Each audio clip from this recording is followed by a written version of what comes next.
Ya, Assalamualaikum warahmatullahi wabarakatuh, ibu-ibu dan teman-teman yang saya cintai dan saya banggakan.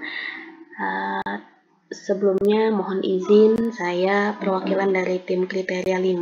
Pada kesempatan kali ini akan menyampaikan tentang panduan revisi rencana pembelajaran semester yang memuat outcome based education. Nah, barangkali ibu-ibu dan teman-teman ada yang baru mendengar istilah outcome based education.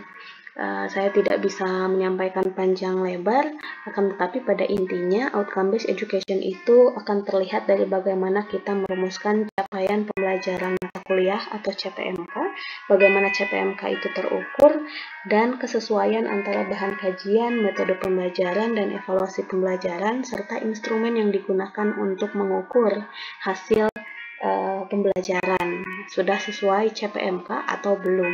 Intinya seperti itu. Baik, langsung saja ya. Nah, ada beberapa hal yang perlu diperhatikan pada saat teman-teman akan merevisi RPS.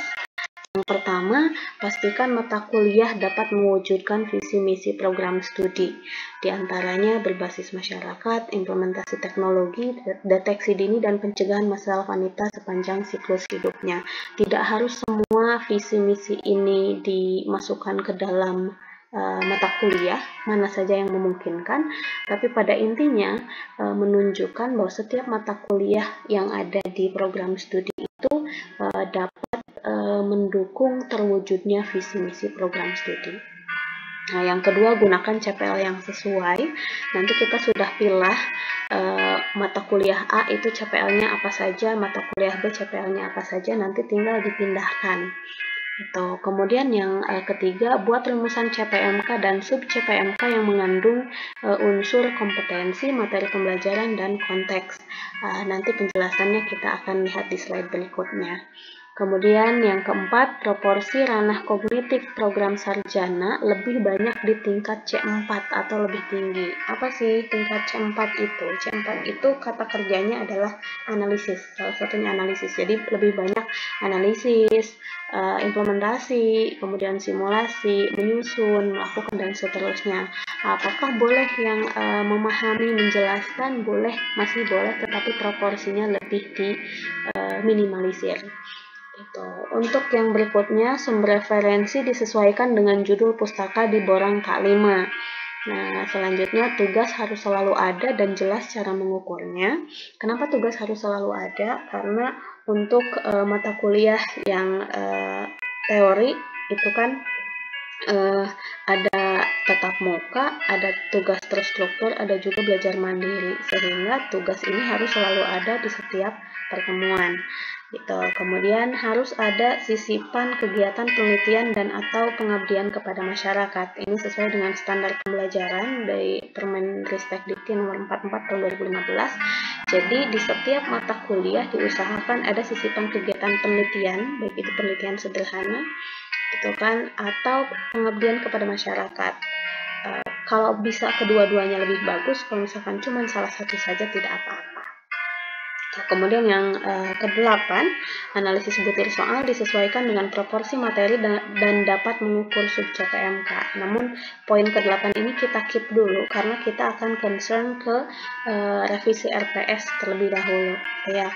Kemudian yang terakhir, proporsi bobot penilaian itu baiknya dibuat matriks dulu sehingga memudahkan teman-teman untuk mengisi kolom pembobotan masing-masing pertemuan. Nah, ini ada beberapa dokumen yang akan kami bagikan. Yang pertama ada format RPS yang kami peroleh dari GKM, kemudian contoh RPS yang sudah direview oleh divisi akreditasi untuk memastikan ada outcome based education-nya atau tidak. Kemudian dokumen RPS sebelumnya. Jadi ada beberapa mata kuliah yang RPS-nya sudah ada, akan kami kirimkan juga sehingga teman-teman tinggal merevisi. Tapi kalau misalkan mata kuliah yang memang belum ada sama sekali RPS-nya, mohon bantuan untuk teman-teman membuatkan RPS sesuai dengan ketentuan-ketentuan yang kita bahas saat ini.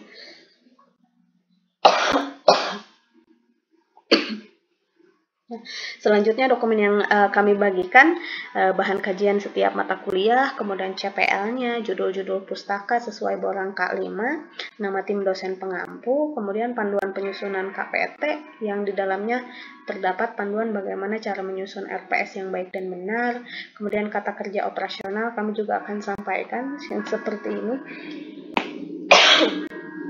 Nah, seperti disampaikan tadi bahwa proporsi untuk jenjang sarjana terapan lebih banyak dianalisis ke kanan ya, gitu. Jadi ini dibanyakinnya dari analisis kelompok kata kerja ini ke sini. Nah, yang memahami, mengaplikasikan ini masih boleh, tapi proporsinya diminimalisir. Gitu. Yang terakhir, kami juga akan membagikan definisi setiap metode pembelajaran sehingga memudahkan teman-teman untuk memilih atau menentukan mana metode pembelajaran yang sesuai dengan materi-materi yang akan disampaikan. Seperti itu setiap pertemuannya.